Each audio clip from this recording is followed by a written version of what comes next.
Pemirsa, kasus penebangan 10 pohon tanpa izin di Bandung berujung pada penyegelan sebuah videotron oleh Satuan Polisi Pamong Praja Kota. Namun penyegelan ini hanya menyasar videotron, sedangkan aktivitas padel klub tetap berjalan seperti biasa.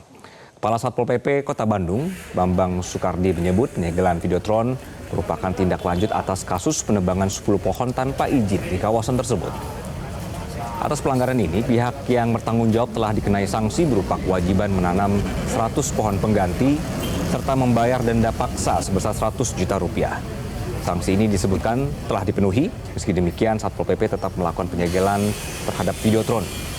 Sementara itu operasional Padel Club 69 tetap berjalan karena bangunan dan izin usahanya dinyatakan sudah lengkap. Hasil pemeriksaan sementara menyebut penebangan pohon dilakukan oleh subkontraktor yang mengerjakan pembangunan taman. Meski demikian, proses penyelidikan masih berlanjut untuk mengetahui pihak-pihak yang terlibat dalam penebangan tanpa izin ini.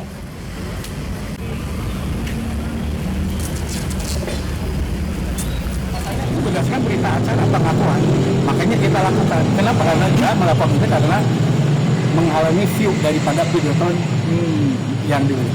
Jadi, artinya Bali pohon yang ditebang ini karena menghalangi videotron ini, Pak? Betul, gitu. Dan inisiatif dia sendiri ya, udah jelas kok. Makanya kita lakukan. Pak, penegasan aja. Yang bertanggung jawab, ya itu yang melakukan subkontrak tersebut. Subkontrak. Artinya disuruh pihak pengusaha. Ya, ini masih dalam pengembangan kita ke depan. Kenapa? Karena memang tidak boleh ada pembiaran, terutama si pelaku penebangan selanjutnya itu siapa? Berarti kan ada yang melakukannya, yang mengeksekusinya. Nah ini yang perlu kita dalami dan kita lakukan. Pendalaman kasus ini akan disampaikan oleh rekan Gema Tanjung. Silakan Gema.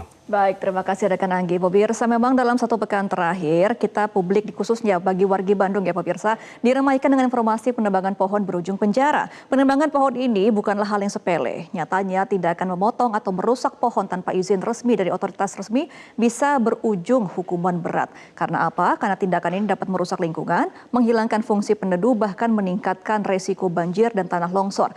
Kita akan bahas dalam fact check kali ini, tebang pohon, tebang aturan. Jadi pemirsa, banyak narasi yang beredar kalau pohon yang berada di pinggir jalan boleh ditebang oleh siapapun, terutama untuk pohon yang dianggap mengganggu. Namun faktanya adalah salah pemirsa, tidak seperti itu. Penebangan pohon memiliki aturan yang ketat. Apa saja aturan tersebut? Nah pemirsa, memang aturan untuk penebangan pohon di pinggir jalan ataupun di lahan ini memiliki dasar hukum yang ketat. Dasar hukumnya diatur dalam peraturan daerah, peraturan gubernur, dan juga sampai ke kitab Undang-Undang Hukum Pidana atau KUHP. Pada pasal 406 berisikan merusak tanaman milik orang lain berarti merusak barang milik orang lain. Sanksinya pun berbeda-beda pemirsa untuk tiap daerah, mulai dari kurungan penjara, denda uang, hingga tindak reboisasi atau penanaman bibit pohon dengan jumlah berkali-kali lipat dari pohon yang ditebang. Nah, kami sudah merangkum untuk Anda sejumlah daerah yang memiliki perda serta sanksinya ketika ada pemotongan pohon ilegal. Pemirsa, kita akan melihat ada 4 kota besar yang memiliki perda untuk pemotongan pohon secara ilegal. Di DKI Jakarta misalnya, memiliki Perda nomor 8 tahun 2007 tentang Peraturan Gubernur DKI Jakarta nomor 24 tahun 2021. Dengan sanksi adalah maksimal penjara 6 bulan dan juga denda sekitar 50 juta rupiah untuk denda maksimalnya. Lalu Kota Depok pemirsa. Kota Depok memiliki Perda nomor 11 tahun 2022 dan Pengaturan Wali Kota nomor 61 tahun 2024 dengan sanksi untuk perorangan adalah penjara maksimal 3 bulan dan denda maksimal 7,5 juta rupiah serta untuk sanksi badan usaha ini adalah penjara 6 bulan dan denda maksimal sebesar 50 juta rupiah. Kemudian Kota Bandung memiliki Perda nomor 3 tahun 2026 dengan sanksi denda 10 juta per pohon dan juga harus menanam 100 bibit pohon baru untuk 1 pohon yang ditebang.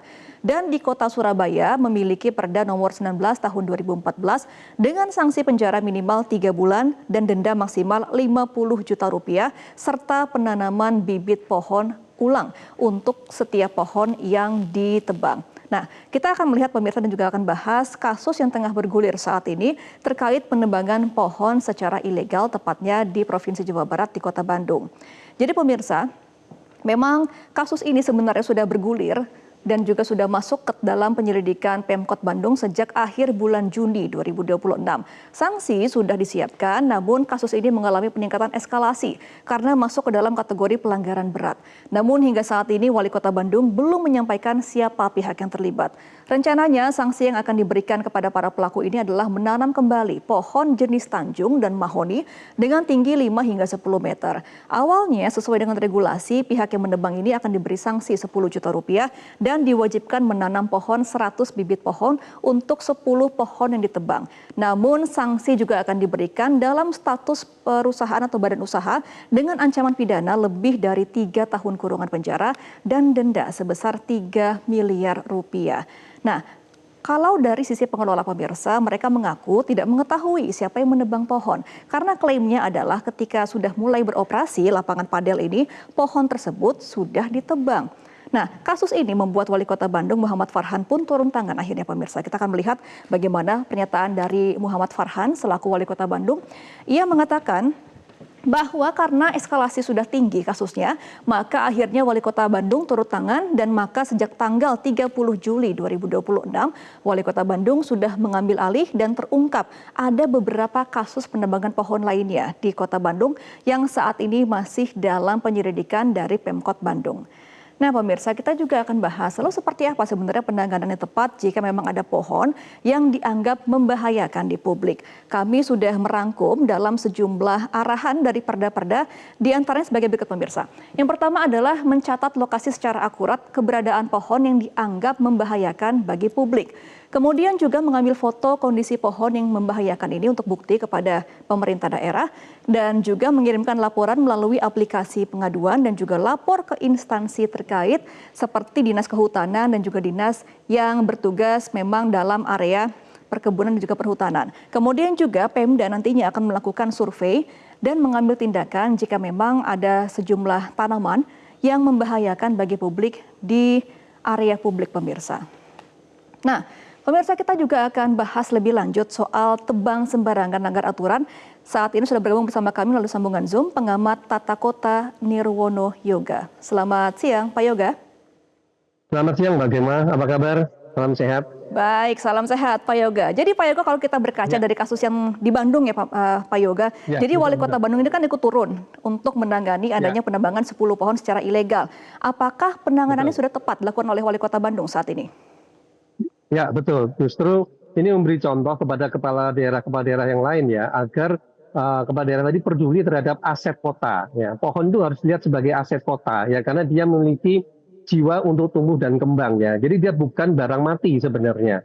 Oleh karena itu sebagai aset kota, bahkan warga kotanya itu, maka kepala daerah wajib untuk melindungi aset-aset kota karena dia sudah memiliki fungsi ekologis ya, artinya dia memberikan produksi oksigen, membantu menyerap air, kan itu fungsi-fungsi yang selama ini penting keberadaan pohon. Bahkan pohon ini kan sebagai paru-paru kota, Mbak Gemma. Nah, oleh karena itu tadi kita sudah lihat banyak peraturan yang terkait sudah mendukung.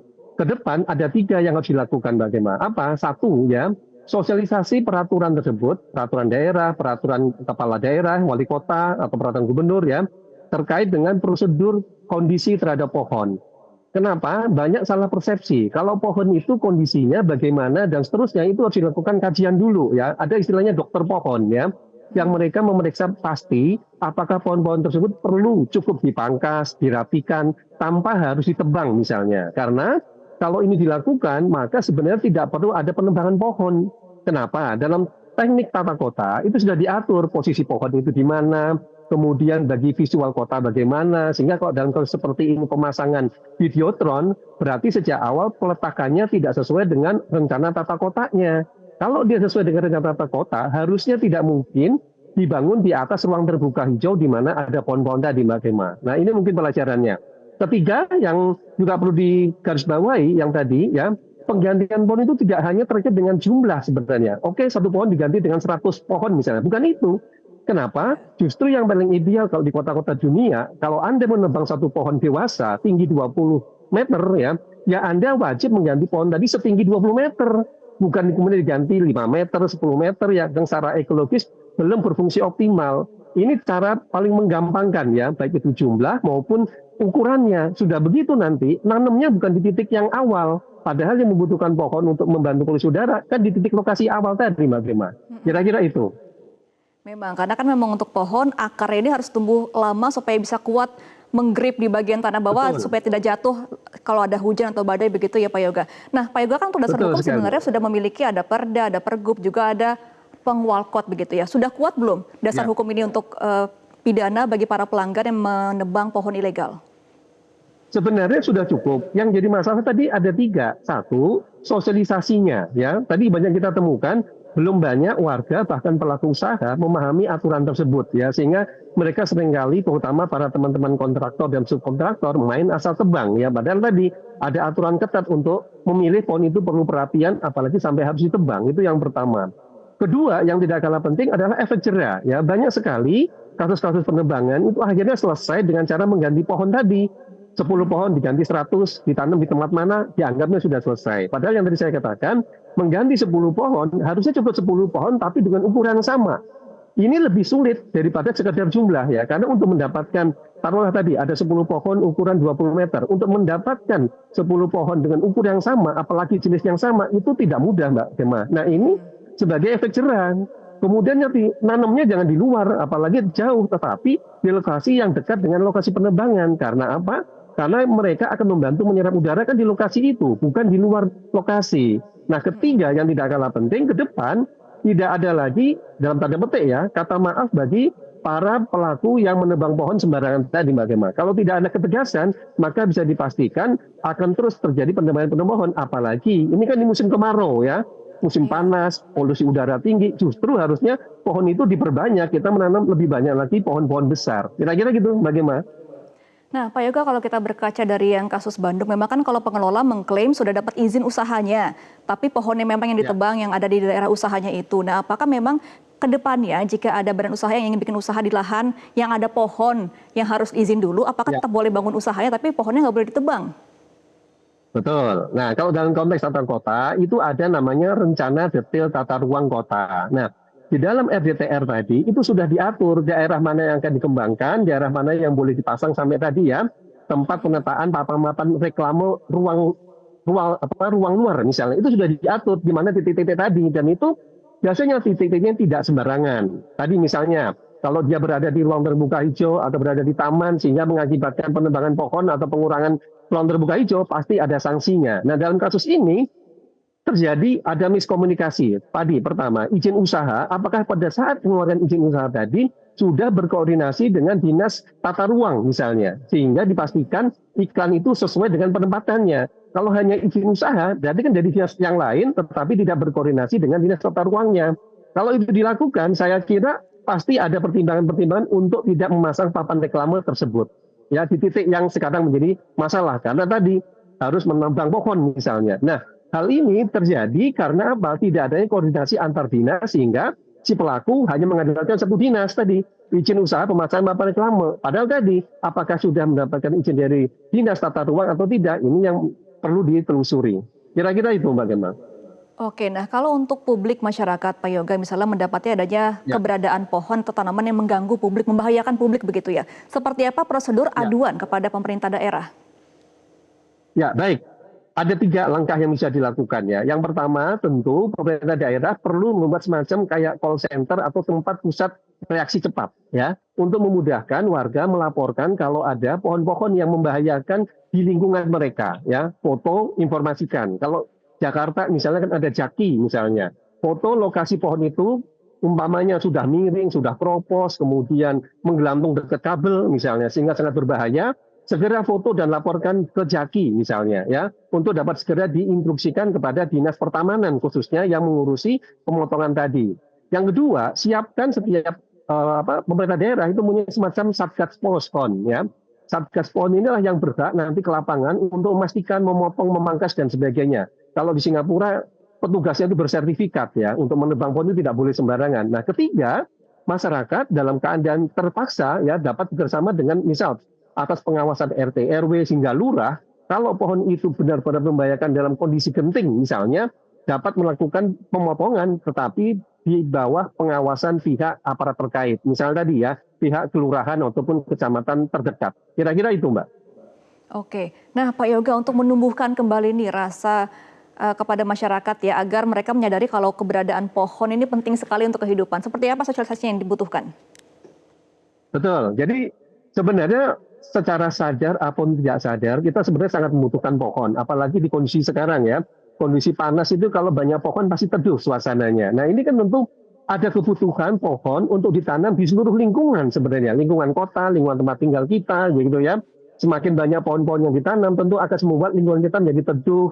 Kemudian polusi udaranya rendah. Nah kesadaran ini yang harus ditanamkan kepada seluruh warga. Jadi harusnya dibalik ya, poin keduanya. Bukannya kita menebang pohon, tapi bagaimana kita menanam pohon sebanyak-banyak di lingkungan kita. Itu yang kedua. Nah yang ketiga yang tidak kalah penting, sejak kecil kita juga harus mendidik anak-anak kita untuk cinta pohon. Sehingga nanti tumbuh rasa cinta pohon pada dewasa, kerjanya apapun, mereka akan mempunyai rasa memiliki terhadap keberadaan pohon tadi. Nah mungkin itu yang bisa kita pelajari ya, seperti yang ada di Singapura maupun di Melbourne dan juga Tokyo. Terima kasih. Oke, baik. Terima kasih Pak Yoga atas insight-nya. Pak Nirwono Yoga selaku pengamat tata kota sudah bergabung bersama kami dalam program Metro Siang. Selamat kembali beraktivitas Pak Yoga. Dan pemirsa itulah tadi bahasan dalam segmen Fact Check kali ini. Tapi jangan kemana-mana karena Metro Siang masih akan kembali sudah dan akan diteruskan oleh rekan Anggi Hasibuan. Silakan Anggi. Terima kasih. Dan pemirsa informasi lainnya akan hadir di Metro Siang usai jeda. Tetaplah bersama kami. Jelajahi cara baru mendapatkan informasi. Download Metro TV Extend sekarang.